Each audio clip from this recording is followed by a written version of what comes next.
Hi friends, welcome back to RK lifestyle. நீங்கள் நம்மளோட வீடியோவில் என்ன பார்க்க போகிறோன்னா எப்படி எங்கே அடகு வச்சா வட்டி கம்மியாக வைக்கலாம், அதே மாதிரி அடகு நகை எப்படியெல்லாம் திருப்பலாம், அதுபோல் தான் இன்றைக்கான வீடியோவில் அடகு நகையை எந்த பேங்க்கில் அடகு வச்சு ஈஸியாக மீட்கலாங்கிற டிப்ஸ் தான் பார்க்க போகிறோம். நம்ம சேனலில் பார்த்துட்ருக்கவங்க மறக்காமல் சப்ஸ்கிரைப் பண்ணி நோட்டிஃபிகேஷன் பெல் ஐக்கான் கிளிக் பண்ணி ஆல் கிளிக் பண்ணி வச்சுக்கோங்க. அப்போ தான் நம்ம போடுற வீடியோஸ்லாம் உங்களுக்கு நோட்டிஃபிகேஷன் மூலியமாக ரிசீவ் ஆகும். வாங்க ஃப்ரெண்ட்ஸ், இன்றைக்கான வீடியோக்குள்ளே போகலாம்.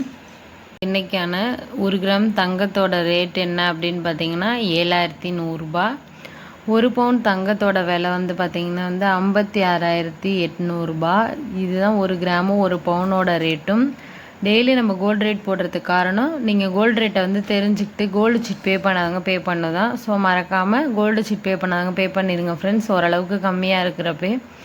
அண்ட் ஏன்னா நியூ இயர் இந்த மாதிரி தொடர்ந்து வர்றதுனால கோல்டு ரேட் ஏறுறதுக்கு வாய்ப்பு இருக்குது. ஸோ கோல்டு சீட் பே பண்ணிவிடுங்க. அடகு வைக்கிறது எப்படி நம்ம சூஸ் பண்ணோம், ஃபஸ்ட்டு எப்படிப்பட்ட பேங்க்கை சூஸ் பண்ணோன்னு பார்த்தரலாம். நம்ம நகையை அடகு வைக்கிறதுக்கு எப்பயுமே கவர்மெண்ட் பேங்க் தான் பெஸ்ட்டு. ப்ரைவேட் பேங்க் சூஸ் பண்ணவே கூடாது. ஏன் ப்ரைவேட் பேங்க் சூஸ் பண்ணக்கூடாது அப்படின்னு சொல்கிறேன், கவர்மெண்ட் பேங்க் தான் சூஸ் பண்ணணும்னு சொல்கிறேன் அப்படின்னு பார்த்தீங்கன்னா கவர்மெண்ட் பேங்க்கில் தான் வட்டி கம்மி. ப்ரைவேட் பேங்க்கில் இன்ட்ரெஸ்ட் ரேட்டு பார்த்திங்க அப்படின்னா மிக மிக மிக அதிகம். எவ்வளோ நீங்கள் கம்பேர் பண்ணி பார்த்தீங்கனாலும் உங்களுக்கே தெரியும். ப்ரைவேட்டில் ஒரு இது வச்சுருக்கீங்க, இதே கவர்மெண்ட்டில் வச்சுருக்கீங்கன்னா கவர்மெண்ட் பேங்க்கில் வைக்கிறது ரொம்ப ரொம்ப வட்டி குறைவாக இருக்கும். ஸோ எப்போயுமே நம்ம எதை சூஸ் பண்ணணுன்னா கவர்மெண்ட் பேங்க் தான் சூஸ் பண்ணணும். கவர்மெண்ட் பேங்க்கில் வைக்கிறதுலையுமே நிறைய நம்மளுக்கு ஆப்ஷன்ஸ் இருக்குது. கவர்மெண்ட் பேங்க்கில் நிறைய ஸ்கீம்ஸ் இந்த மாதிரி இருக்குது. மாட்டுக்கு லோன் தராங்க. நம்மக்கிட்ட மாடு இருக்குது அப்படின்னா நம்ம மாட்டை வச்சு லோன் வாங்கிக்கலாம், அதில் வட்டி கம்மியாக கிடைக்கும். அண்ட் இன்னொன்று என்ன அப்படின்னு பார்த்தீங்கன்னா, நம்மக்கிட்ட அக்ரிகல்ச்சர் லேண்டு, விவசாயத்தில் நிலம் இருக்குது அப்படின்னா அதுக்கு உங்களுக்கு கிடைக்கும். அதுபோல் விவசாய நிலம் இருந்துச்சுன்னா நீங்கள் அதுக்கு லோன் வாங்கிக்கலாம். சிட்டாடங்கள் வாங்கணும். அதில் பார்த்தீங்கன்னா 2 லட்சம் 4 லட்சம்னா ஏக்கருக்கு தகுந்த மாதிரி நம்மளுக்கு லோன் தருவாங்க. அதுலேயுமே வட்டி மிக மிக குறைவாக தான் இருக்கும். இதை மட்டும் இல்லாமல் பார்த்தீங்கன்னா பேங்க்கை தவிர்த்து சொசைட்டிலையுமே நீங்கள் நகை வைக்கலாம். சொசைட்டியில் வைக்கிறதுனால என்ன நமக்கு லாபம் அப்படின்னா இப்போ சொசைட்டியில் பார்த்தீங்கன்னா நகையை தள்ளுபடி பண்ணிடுவாங்க. அப்படின்னா என்ன அப்படின்னு பார்த்தீங்கன்னா, இப்போ இத்தனை வட்டியும் கம்மியாக தான் இருக்கும், தள்ளுபடியும் பண்ணிட்டாங்க. தள்ளுபடி பண்ணுறது அப்படின்னா உங்களுக்கு நகையை 1 ரூபா கூட காசு இல்லாமல் அப்படியே கொடுத்துருவாங்க. கவர்மெண்ட்லேருந்து அறிவிப்பு மட்டும் வந்துருச்சு அப்படின்னா நம்மளோட நகை 1 ரூபா கூட கட்ட தேவையே இல்லை, நம்மக்கிட்ட கொடுத்துருவாங்க. ஸோ இதெல்லாம் பார்த்திங்கன்னா எலெக்ஷன் டைமில் கண்டிப்பாக நிறையவே நடக்கும். ஸோ இப்போ எலெக்ஷன் வரதுனால நம்ம சொசைட்டியில் வச்சோன்னா கண்டிப்பாக நம்மளுக்கு அந்த மாதிரி ஒரு பெனிஃபிட் கிடைக்கிறதுக்கு வாய்ப்பு இருக்குது. பட் சொசைட்டியில் வைக்கிறதுக்கு ஒரு சில கண்டிஷன்ஸ் எல்லாமும் இருக்கும். அதெல்லாம் கேட்டுக்கிட்டு நம்ம சொசைட்டியில் வச்சுக்கலாம். பட் வட்டி மிக குறைவாக இருக்கும். இது பார்க்குற முக்கியமான விஷயம் பேங்க், இப்போ ப்ரைவேட் பேங்க்கை நம்ம விட்டாச்சு, கவர்மெண்ட் பேங்க்கில் தான் வைக்கணும்னு நம்ம ஃபிக்ஸ் பண்ணியாச்சு. கவர்மெண்ட் பேங்க்லேயும் வட்டி டிஃப்ரென்ஸ் நிறைய இருக்கும். பேங்க்குக்கு பேங்க் வட்டி டிஃப்ரென்ஸ் வரும். இந்தியன் பேங்க்கில் ஒரு வட்டி இருக்கும், இந்தியன் ஓவர்சீஸில் ஒரு வட்டி இருக்கும். ஆர்பிஐயோட ரேட்டு படி அப்பப்போ பேங்க்குக்கு பேங்க் டிஃப்ரென்ஸ் ஆகும். ஸோ நம்ம ஒரு பேங்க்கில் போனோடனே இந்த பேங்க்குன்னொடனே அந்த பேங்க்கில் வச்சிடவே கூடாது. ஒரு பேங்க்குக்கு 4 பேங்க்கு இல்லை 10 பேங்க் ஏறி இறங்கி கண்டுபிடிச்சி அப்படி நம்ம வச்சோம், வட்டி எங்கே குறைவாக இருக்கும் அங்கே வச்சோன்னா லாபம் அதிகமாக கிடைக்கும். ஸோ நான் சொல்கிற மாதிரி ஒரு பேங்க்குக்கு 4 பேங்க் விசாரித்து எந்த பேங்க்கில் உங்களுக்கு வட்டி கம்மியாக தெரியுதோ அந்த பேங்க்கில் நீங்கள் அடகு வச்சுக்கலாம். அதில் தான் நம்மளுக்கு பெனிஃபிட்ஸ் அதிகம். அதுக்கப்புறம் பார்த்தீங்கன்னா முக்கியமான விஷயம் என்னென்னா, அடகு வைக்க போகிறீங்க அப்படின்னா நகையை பிரித்து வைங்க. நம்ம ஒரேடியாக நகையை வச்சுட்டோம் 5 லட்சம் 10 லட்சம் இல்லை 2 லட்சம் 3 லட்சம் 2 லட்சமே அதிகம் தான். ஸோ இந்த மாதிரி வச்சாலே நம்மளால் நகையை திருப்பவே முடியாது. அது ஒரே நகையாக இருக்குது, 10 பவுன் 15 பவுன் இருக்குன்னா அது வாய்ப்பே இல்லை, நம்ம அப்படியே தான் வச்சாகணும்.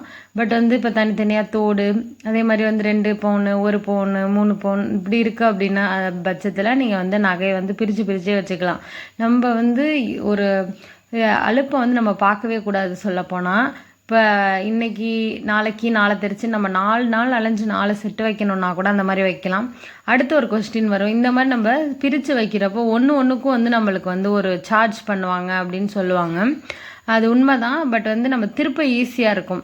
வட்டி கட்டி நம்மளுக்கே ஒரு சாட்டிஸ்ஃபேக்ஷன் கிடைக்கும். ஃபஸ்ட்டு ஒரு நகையை செட்டை திருப்பிட்டோம், அடுத்து திருப்பிடலாம் அப்படின்ற கான்ஃபிடென்ஸ் நம்மளுக்கு கிடைக்கும். ஸோ வந்து நம்ம பிரித்து வைக்கிறது தான் என்னை பொறுத்த வரைக்கும் பெஸ்ட்டான ஆப்ஷன். திருப்புறதுக்கு ஈஸியாக இருக்கும். பட் ஒரே நகையாக இருந்தால் ஒன்றா தான் வச்சாகணும். சர்வீஸ் சார்ஜ் பண்ணுவாங்க தான். ஒரு 4 செட்டு வைக்கிறீங்கன்னா 4 செட்டுக்கும் இப்போ ஒரு செட்டுக்கு 300 4 செட்டுக்கும் நம்ம 300 வந்து கட்டி தான் அடகு வச்சு ஆகணும். அதே மாதிரி வந்து நம்மளுக்கு ஒரு கார்டு அடகு வச்சதுக்கப்புறம் கார்டு கொடுக்குறாங்க அப்படின்னா அது எவ்வளோ இன்ட்ரெஸ்ட் அப்படின்றத கேட்டு பேங்க்லேயே நீங்கள் வந்து கார்டில் வந்து நோட் பண்ணி வச்சுக்கோங்க ஒரு பென்சிலில். அதுபோல் நோட் பண்ணி வச்சிங்கன்னா உங்களுக்கு இன்ட்ரெஸ்ட் எவ்வளோ பர்சன்டேஜ் வச்சு நீங்கள் வந்து அமௌண்ட் வந்து கால்குலேட் பண்ணிக்கலாம். பண்ணிவிட்டு மந்த்லி வேணாலும் இன்ட்ரெஸ்ட் பே பண்ணிக்கலாம். நீங்கள் மாதம் இன்ட்ரெஸ்ட் கட்டுறது ஓகே தான். இன்ட்ரெஸ்ட்டோடு சேர்த்து கொஞ்சம் பிரின்சிபலையும் நம்ம அடைக்கலாம். எல்லா பேங்க்லேயுமே வந்து இந்த மாதிரி ஆப்ஷன்ஸ் வந்து இருக்குது கவர்மெண்ட் பேங்க்கில். ஸோ வந்து பிரின்சிபல் ப்ளஸ் இன்ட்ரெஸ்ட்னு நம்ம கொஞ்சமாக கட்டிட்டு வந்தாலே நம்ம சீக்கிரமாக வந்து நகையை வந்து மீட்ரு எடுத்துட முடியும். சரி, எந்தெந்த பேங்க்லான்னு கன்ஃபியூஷனாக இருக்கும். நிறைய பேங்க் இருக்குது. நம்மளுக்கு மெயினாக வட்டி கம்மியாக இருக்கிற பேங்க் மட்டும் நான் சொல்கிறேன். நான் சூஸ் பண்ணி வைக்கிற பேங்க்கு இந்தியன் பேங்க்கு, இந்தியன் ஓவர்சீஸ், ஸ்டேட் பேங்க்கு, கனரா பேங்க்கு. ஸோ இது மாதிரி வந்து ஒரு சில பேங்க்கில் மட்டும்தான் வந்து நான் ஃபாலோ பண்ணிக்கிட்டு இருக்கேன். மேக்ஸிமம் இது வந்து இந்த பேங்க்ஸ் எல்லாமே வந்து உங்களுக்கு தெரிஞ்சிருக்கும். உங்களுக்கு இந்த பேங்க் வந்து கவர்மெண்ட் பேங்க்கா அப்படின்னு டவுட் இருந்துச்சு அப்படின்னா மறக்காமல் கமெண்ட் செக்ஷனில் பண்ணுங்கள். அது நான் கவர்மெண்ட்டாக இல்லை ப்ரைவேட்டா அப்படின்றத உங்களுக்கு ஷேர் பண்ணுறேன். அப்புறம் ஒரு நகையை வந்து அடகு வைக்கிறதுக்கு முன்னாடி கண்டிப்பாக வைக்கணுமா, இந்த நகையை வந்து அடகு வைக்கணுமான்னு யோசித்து வைங்க. நம்மளோட தேவையில்லை அப்படின்னு இருக்கும். தேவையில்லாத அனாவசிய செலவுகளுக்காக வந்து நகையை வந்து வைக்காதீங்க. ஏன்னா நம்ம வந்து வட்டி கட்டணும், அதுக்கப்புறம் வந்து நம்ம அதே மாதிரி முதலையும் கட்டி திருப்புற மாதிரி இருக்கும். ஸோ முடிஞ்ச அளவுக்கு நகையை வந்து அடகு வைக்காதீங்க. முக்கியமான விஷயம் இடம் வாங்கணும், பெரிய விஷயங்களுக்கு இல்லை குழந்தைங்களோட எஜுகேஷன் இந்த மாதிரி தேவைகள் இருந்தால் மட்டும் நகையை வந்து அடகு வைங்க. அப்படி இல்லாத பட்சத்தில் டூர் போகணும் இந்த மாதிரி வந்து அனாவசிய செலவுகளுக்கு நகையை வந்து வைக்காதீங்க. அது மாதிரி வச்சா நம்மளுக்கு வேஸ்ட்டு தான். இப்போ கோல்டு ஜுவல்லரி வாங்கணும் அப்படின்னா நகை எடுக்கணும் அப்படின்னு இருக்கிறீங்க மைண்ட் செட்டில், நகையை வச்சு நகை வாங்க போகிறேன்னா உங்களால் திருப்ப முடியுமான்னு பார்த்துக்கோங்க. அது மெயினான விஷயம். ஏன்னா வந்து ஆசைப்பட்டு ரெண்டுமே போயிடக்கூடாது. ஸோ அதனால தான் சொல்கிறேன், ஒரு நகை எடுக்கிறோம் அப்படின்னா வந்து அடகு வச்ச நகையை திருப்புற அளவுக்கு நம்மக்கிட்ட இன்கம் இருக்கா அப்படின்றத பார்த்துக்கிட்டு வந்து அடகு வைங்க. ரொம்ப முக்கியமான விஷயம். அதையும் உங்ககிட்ட சொல்லிக்கிறேன். இதுதான் நம்ம வந்து ப்ரைவேட் பேங்க் சூஸ் பண்ணக்கூடாது. கவர்மெண்ட் பேங்க்கில் தான் வந்து நகையை வந்து அடகு வைக்கணும். அடுத்ததாக பார்த்தீங்க அப்படின்னா வந்து சொசைட்டிலேருந்து வைக்கலாம், வட்டி வந்து கம்மியாக இருக்கும். அப்புறம் அக்ரிகல்ச்சரல் லேண்டு, விவசாய நிலத்துக்கு வந்து சிட்டாடங்கள் வாங்கி நீங்கள் வந்து வைக்கலாம். அதுலேயே வந்து வட்டி வந்து உங்களுக்கு கம்மியாக இருக்கும். அதை மட்டும் இல்லாமல் அடுத்து பார்த்தீங்க அப்படின்னா வந்து மாடு இருக்குது அப்படின்னா வந்து மாட்டுக்கு வந்து லோன் வாங்கி வைக்கலாம். ஸோ அதிலே வந்து உங்களுக்கு வந்து ஜுவல் லோனில் வட்டி வந்து கம்மியாக கிடைக்கும். வட்டி அதிகமாக இருக்கிறத நம்ம சூஸ் பண்ணி வட்டி கட்ட முடியாமல் போய் நகை வந்து போகிறத விட எதில் வட்டி கம்மியாக இருக்கும் அப்படின்னு நல்லா யோசித்து வச்சோம் அப்படின்னா நம்மளால் கண்டிப்பாக வந்து நம்மளுடைய நகையை வந்து மீட்ற முடியும். ஸோ ஒருத்தரும் நகை அடகு வைக்கிறதுக்கு முன்னாடி ஒரு டைமுக்கு 10 தடவை யோசிச்சுக்கோங்க, நகை அடகு வச்சு தான் ஆகணுமா அப்படின்றத. தேவையில்லைன்னா அடகு வைக்காதீங்க. அதே மாதிரி வந்து நகை புதுசாக வாங்க போகிறீங்க அப்படின்னா நீங்கள் வந்து ஃபஸ்ட்டு நகை அடகில் இருக்குன்னா அதுக்கு கொஞ்சம் கட்டுங்க. அதே மாதிரி வந்து புதுசாக நகை வாங்க போகிறதுலையும் கோல்டு சீட் போட்டு வாங்குங்க. அந்த மாதிரி கோல்டு சீட் போட்டு நகை வாங்கினீங்கன்னா பெனிஃபிட்ஸ் அதிகம். ஒரு மொத்த பணம் கிடைக்கிது, அந்த மாதிரி உங்களுக்கு எந்த பணம் கிடைச்சாலும் ஃபஸ்ட்டு வந்து நம்ம நகை அடகில் இருக்குன்ற பட்சத்தில் இந்த மாதிரி அடகு நகைக்கு கட்டுங்க. அதே மாதிரி இன்ட்ரெஸ்ட்டு ப்ளஸ் கொஞ்சம் வந்து பிரின்சிபல் சேர்த்து கட்டிகிட்டே வாங்க. கண்டிப்பாக வந்து ஈஸியாக மீட் எடுக்க முடியும். ஆர்டி போட்டுக்கலாம். நம்ம வந்து நகை அடகு வச்சிட்டோம் அப்படின்னா நம்ம எப்படியாவது மீட்றணும்னு வந்து ஃபஸ்ட்டு எய்ம் ஃபிக்ஸ் பண்ணிக்கோங்க. அப்போ தான் வந்து நம்மளால் சீக்கிரமாக நம்மளுடைய நகை வந்து நம்ம கைக்கு வரும்.